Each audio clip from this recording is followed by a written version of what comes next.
Hello friends, my name is Nizamuddin Ahmed Siddiqui and I am an assistant professor of law at West Bengal National University of Juridical Sciences, Kolkata.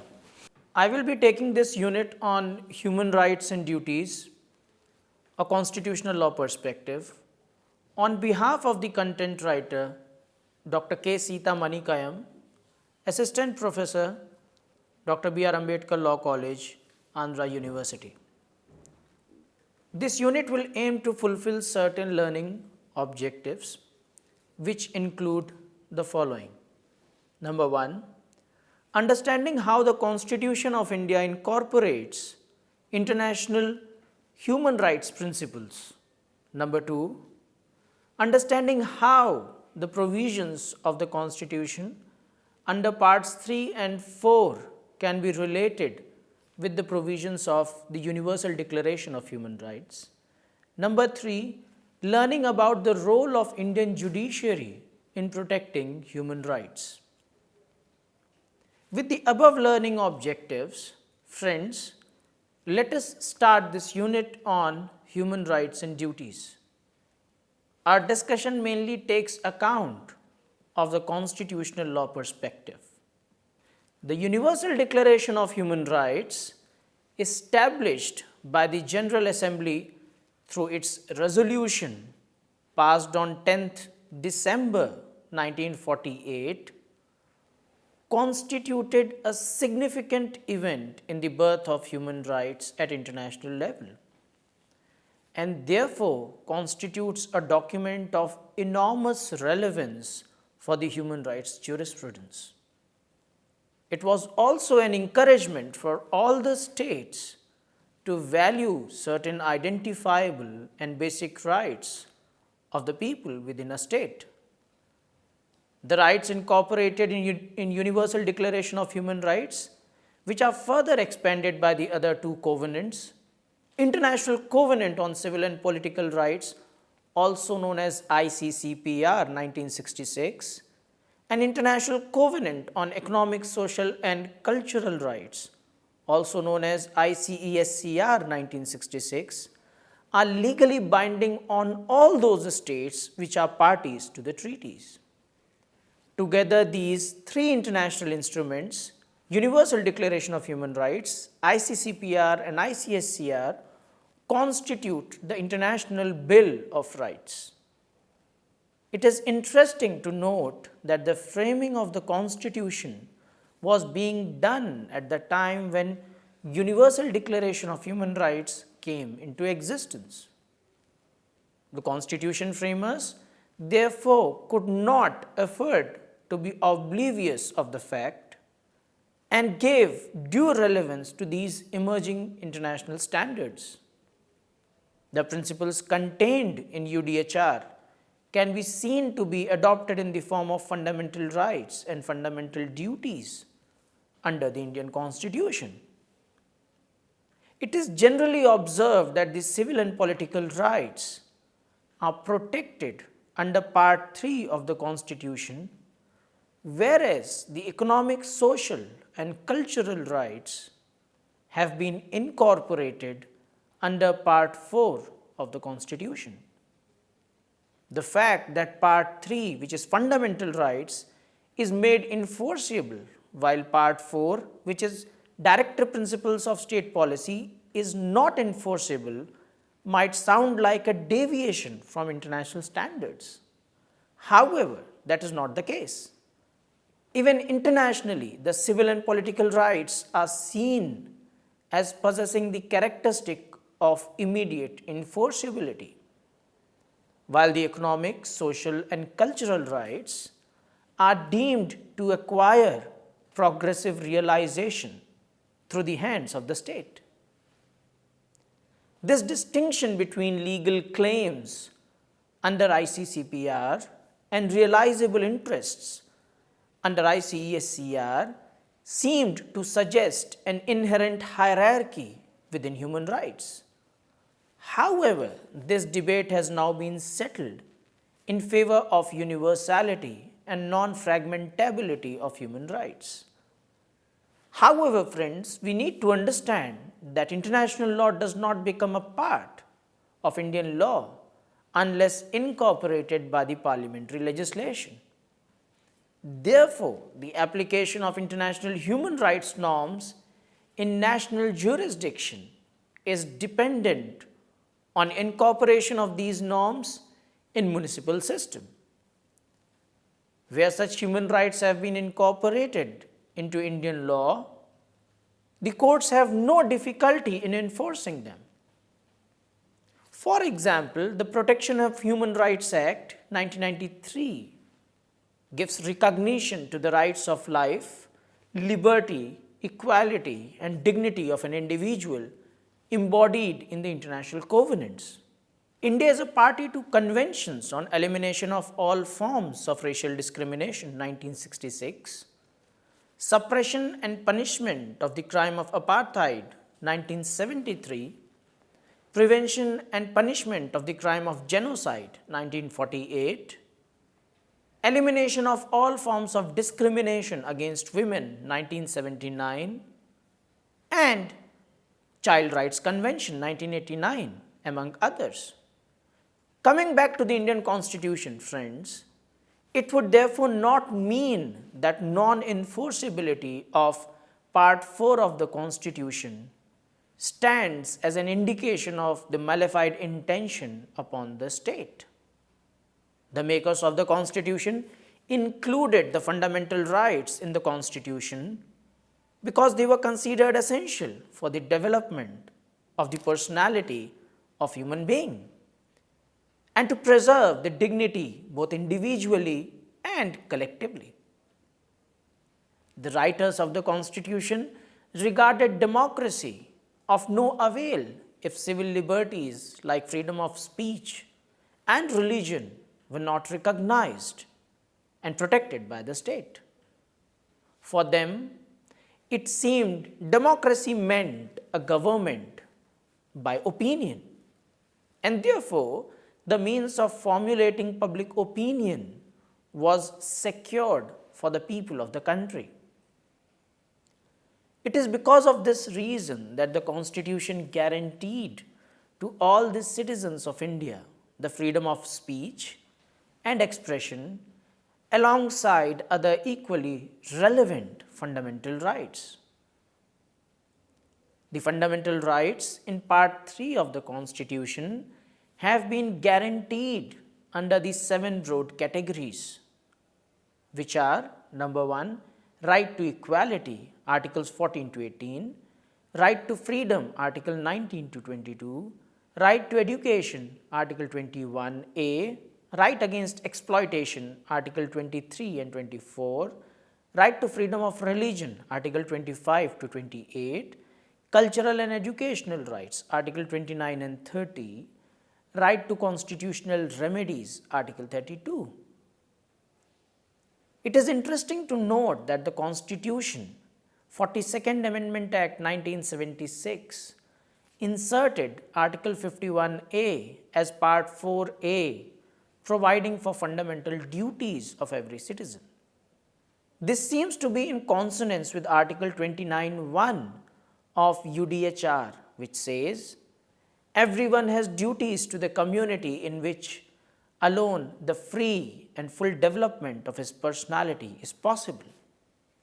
It is, however, surprising to note that until 1976, no provision was made for duties, even though the traditions and temper of Indian society had always laid much emphasis on duties throughout the ages.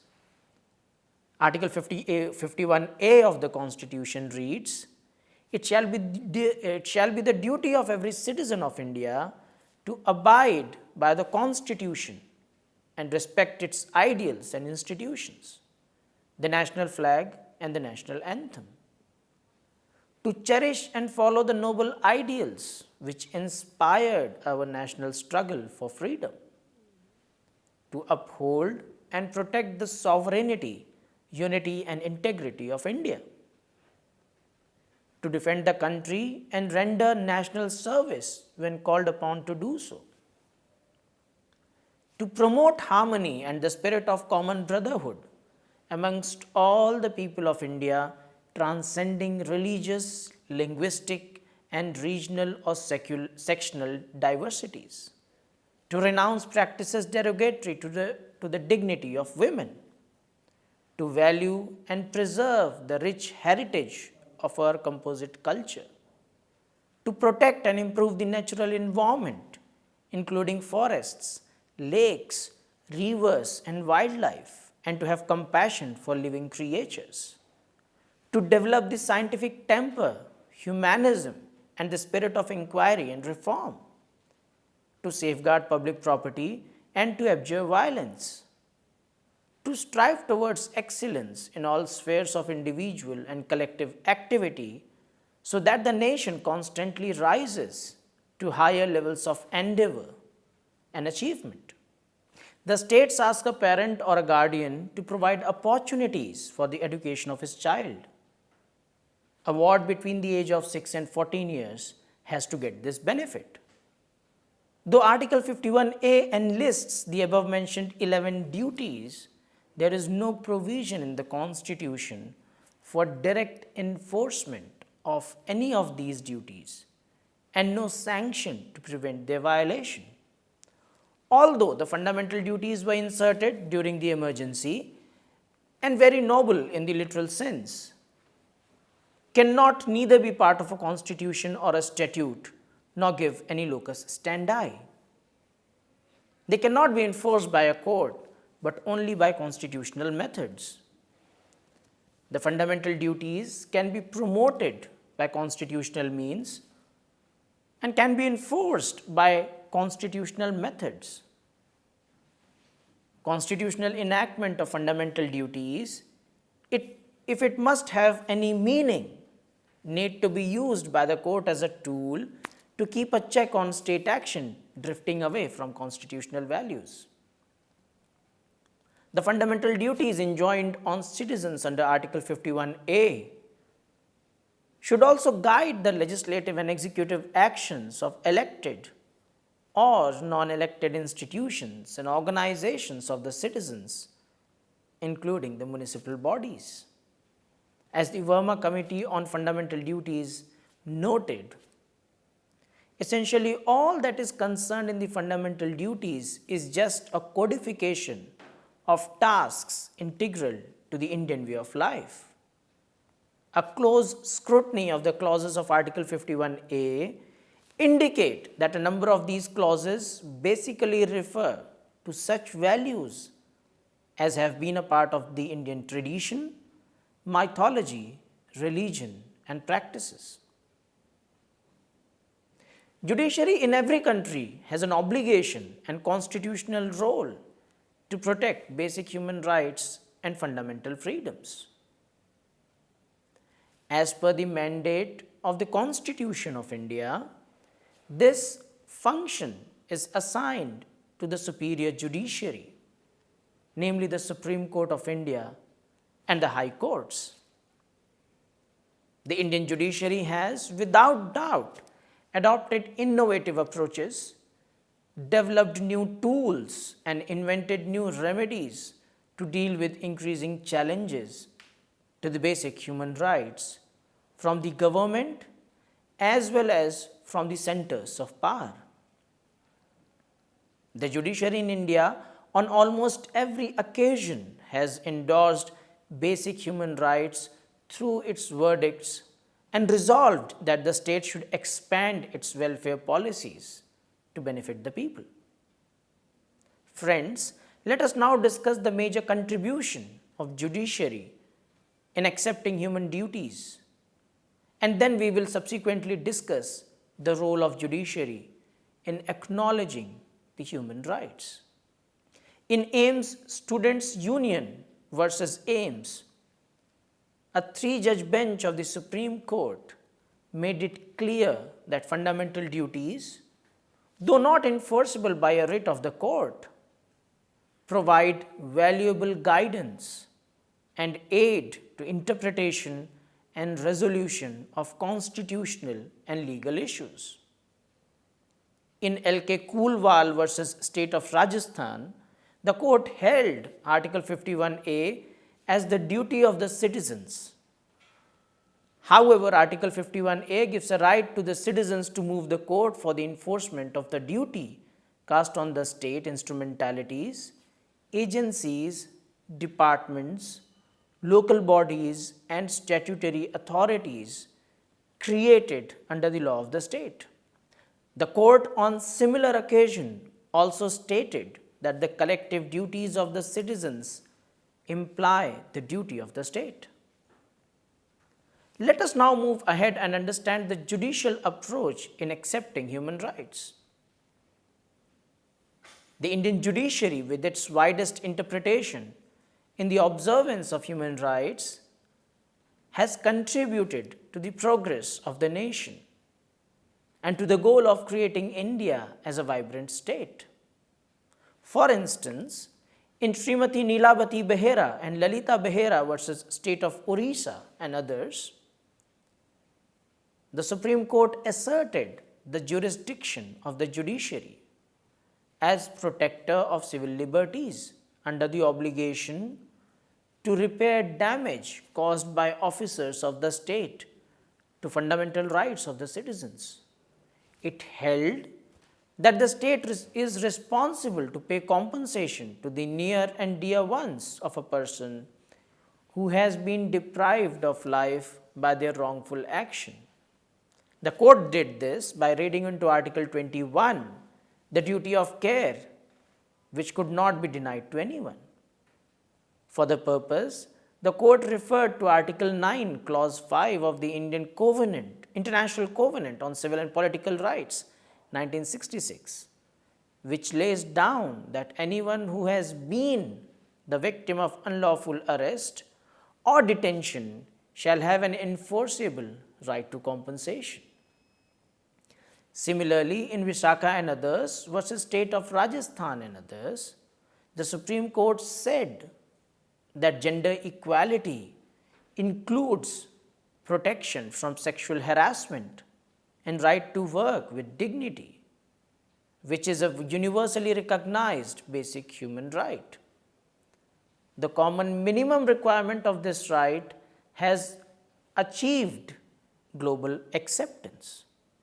In the absence of domestic law occupying the field, to formulate effective measures to check the evil of sexual harassment of working women at all workplaces, the contents of international conventions and norms are significant for the purpose of interpretation of the guarantee of gender equality, right to work with human dignity under Articles 14, 15, 19(1)(g) and 21 of the Constitution, and the safeguards against sexual harassment implicit therein, and for the formulation of guidelines to achieve this purpose.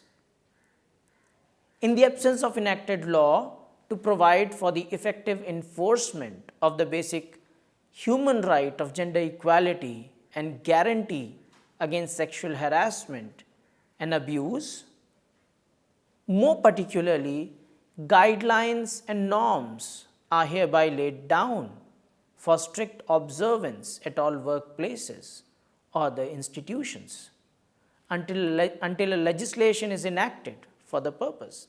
This is therefore one example where court actually laid down a standard.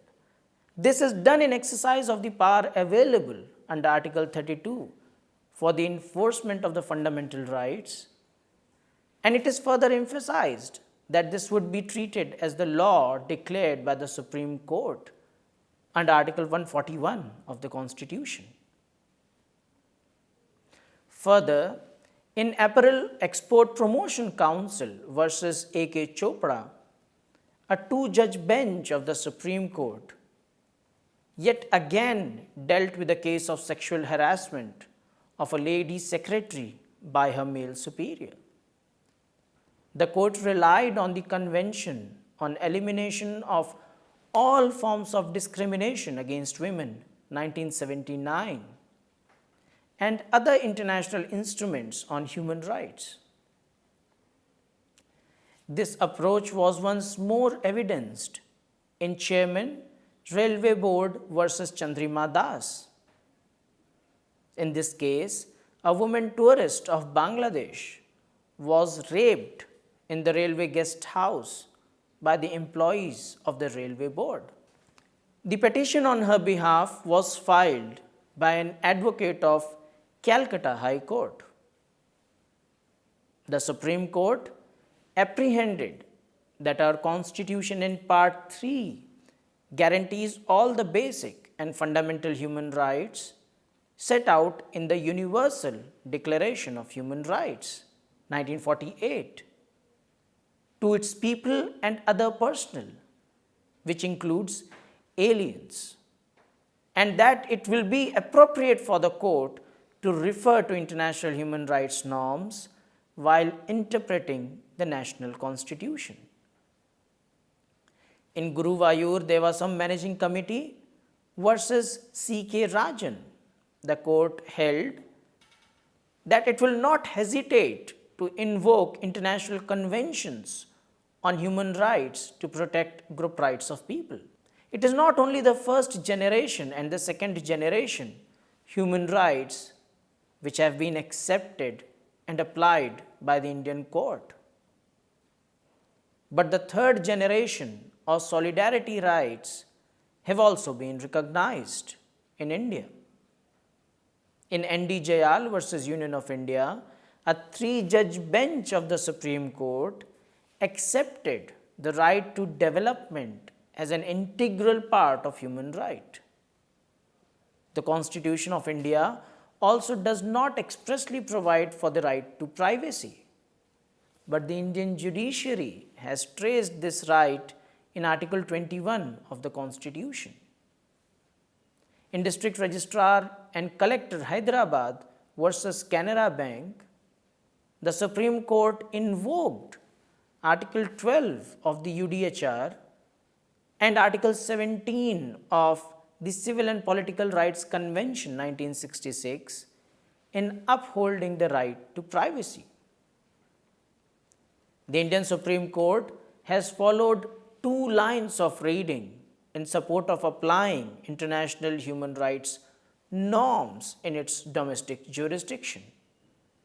Firstly, the fundamental rights which are guaranteed by the Constitution can be interpreted in the light of international human rights norms, since these norms indicate the current accepted view of the content of the various fundamental rights that are contained in Part 3 of the Constitution. Secondly, the court has also said that international covenants declaring universal fundamental rights can be used by the courts as a legitimate guide in developing common law. In conclusion, friends, we can therefore say that the Constitution prescribes confident fundamental rights and fundamental duties which are in line with the principles of international human rights standards. Fundamental rights have been time and again interpreted and upheld by the Supreme Court of India. And the court has even relied on international human rights instruments to protect the fundamental rights of the people, and has in some cases even tried to interpret the collective fundamental duty of the society as the duty of the state. With this, we come to an end of this unit. I thank you very much for listening with patience.